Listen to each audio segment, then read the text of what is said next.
بسم اللہ الرحمن الرحیم۔ السلام علیکم ناظرین، میں ہوں جی ایم جمالی اور آپ دیکھ رہے ہیں ڈیجیٹل کے سب سے بڑے چینل نیوز پاکستان کا پروگرام اے ٹو زی۔ ناظرین، افسوسناک خبر ہے کہ بنگلہ دیش کی سابق وزیر اعظم خالدہ ضیاء انتقال کر گئیں۔ خالدہ ضیاء بنگلہ دیش کی پہلی خاتون وزیر اعظم تھی۔ خالدہ ضیاء کی عمر 80 برس تھی۔ وہ کئی امراض میں مبتلا تھیں۔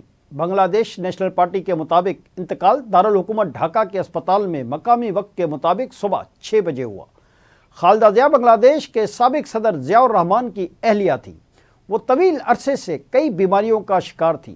پیر کی شب ان کی طبیعت انتہائی نازک ہو گئی تھی اور ڈاکٹروں کے مطابق انہیں لائف سپورٹ دی جا رہی تھی، مگر عمر اور خراب صحت کے سبب کئی بیماریوں کا ایک ساتھ علاج ممکن نہ تھا۔ بنگلہ دیش نیشنل پارٹی کی لیڈر خالدہ ضیاء نے سن 1991 میں وزارت عظمیٰ سنبھالی تھی۔ وہ سن 2000 میں ایک بار پھر وزیر اعظم منتخب ہوئی تھیں، تاہم اکتوبر 2006 میں عام انتخابات کے لیے اقتدار سے الگ ہو گئی تھیں۔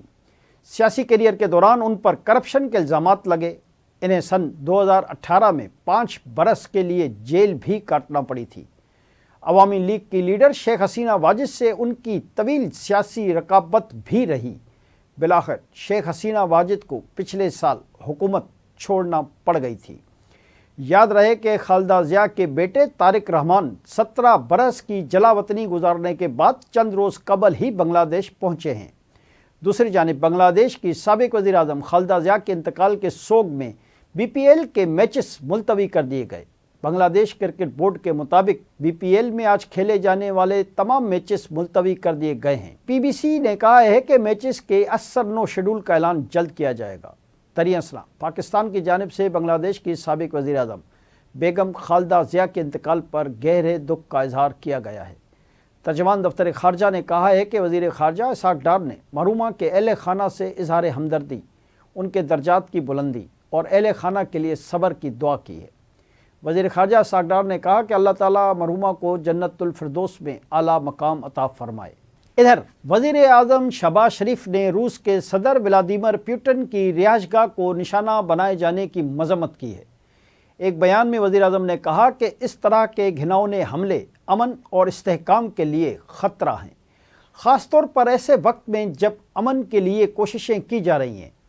انہوں نے کہا کہ پاکستان روس کے صدر، حکومت اور عوام کے ساتھ یکجہتی کا اظہار کرتا ہے۔ وزیر اعظم کا یہ بھی کہنا تھا کہ ہم سلامتی اور امن کو خطرے میں ڈالنے والے تمام تشدد کے تمام طریقوں کو مسترد کرتے ہیں۔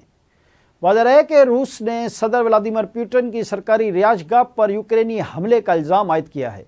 ماسکو سے خبر ایجنسی کے مطابق روس نے الزام لگایا کہ یوکرین نے نووگرودو ریجن میں واقع صدر پوٹن کی رہائش گاہ پر حملہ کیا ہے۔ اس حوالے سے روسی وزیر خارجہ سرگئی لاوروف نے کہا ہے کہ یوکرین نے صدر پوٹن کی رہائش گاہ کو نشانہ بنانے کی کوشش کی۔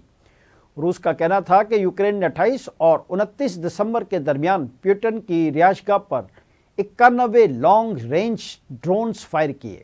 دوسری جانب خبر ایجنسی کے مطابق یوکرینی صدر زیلنسکی نے روسی صدر کی رہائش گاہ پر حملے کا الزام جھوٹ قرار دیتے ہوئے کہا ہے کہ روس امن بات چیت کو خراب کرنا چاہتا ہے۔ یوکرینی صدر زیلنسکی کا مزید کہنا تھا کہ روس یوکرین کی سرکاری عمارتوں پر حملے کا جواز بنا رہا ہے۔ امریکہ کو روس کی دھمکیوں پر رد عمل دینا چاہیے۔ جی ناظرین، ادھر وفاقی وزیر خزانہ محمد اورنگزیب نے کہا ہے کہ نوجوان آبادی ہماری سب سے بڑی معاشی قوت بن سکتی ہے۔ اسلام آباد میں تقریب سے خطاب کرتے ہوئے انہوں نے کہا کہ پاکستان کی آبادی کا زیادہ تر حصہ نوجوانوں پر مشتمل ہے۔ حکومت کی توجہ نوجوانوں کو ہنرمندی کی تربیت دینے پر مرکوز ہے۔ محمد اورنگزیب کا کہنا تھا کہ ہمارا اصل مسئلہ نتائج کے حوالے سے نظم و ضبط کی کمی ہے۔ ہم 24 کروڑ آبادی پر مشتمل ایک قوم ہے۔ سالانہ شرح نمو 2.5% ہے۔ غربت کے خاتمے کے لیے پائیدار معاشی بہتری کی طرف بڑھنا بہت ضروری ہے۔ وزیر خزانہ نے کہا کہ مقصد یہ تھا کہ پاکستان کا social impact financing frame work مشترکہ طور پر تشکیل دیا جا سکے۔ یہ فریم ورک محض ایک پالیسی بیان نہیں بلکہ ایک مالیاتی ڈھانچہ ہے۔ ان کا کہنا تھا کہ پی ایس آئی ہی میں خاص طور پر نوجوان خواتین پر توجہ دی جا رہی ہے۔ نیو ٹیک اور ابتدائی اسٹیشنز کوڈیل ٹیم کو اس تاریخی اجرا پر مبارکباد دیتا ہوں۔ انہوں نے کہا کہ آئندہ مراحل میں مزید نتائج پر مبنی فنڈنگ کریں گے اور پبلک پرائیویٹ پارٹنرشپ ماڈل کی جانب بھی بڑھیں گے۔ جی ناظرین، دوسری جانب وفاقی وزیر داخلہ محسن نقوی سے گورنر خیبر پختونخوا فیصل کریم کنڈی نے ملاقات کی ہے، جس میں صوبے میں امن و امان کی صورتحال پر تفصیلی تبادلہ خیال کیا گیا ہے۔ گورنر خیبر پختونخوا نے صوبے کے سیکیورٹی چیلنجز سے وفاقی وزیر داخلہ کو آگاہ کیا، جبکہ ملاقات کے دوران سرحدی علاقوں میں سیکیورٹی اقدامات اور خارجیوں کے خلاف آپریشنز پر بھی گفتگو ہوئی۔ محسن نقوی نے خیبر پختونخوا میں امن و امان کے لیے ہر ممکن تعاون کی یقین دہانی کرواتے ہوئے کہا کہ صوبے میں امن و امان قائم رکھنا اولین ترجیح ہے۔ وفاقی حکومت ہر طرح سے سپورٹ کے لیے تیار ہے۔ ان کا کہنا تھا کہ دہشت گردی سے جنگ میں خیبر پختونخوا کے عوام کی قربانیوں کو قدر کی نگاہ سے دیکھتے ہیں۔ وزیر داخلہ کا مزید کہنا تھا کہ فتنہ الخوارج اور سہولت کاروں کا خاتمہ مشترکہ اقدامات سے کیا جا رہا ہے۔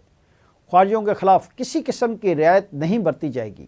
اس موقع پر گورنر خیبر پختونخوا فیصل کریم کنڈی کا کہنا تھا کہ صوبے میں امن و امان کے قیام کے لیے وفاقی تعاون ناگزیر ہے۔ دہشت گردی کے خاتمے کے لیے مشترکہ اور مربوط اقدامات کی اشد ضرورت ہے۔ آج کے لیے اتنا ہی۔ اگلے پروگرام تک کے لیے اپنے میزبان جی ایم جمالی کو اجازت دیجیے۔ اللہ حافظ۔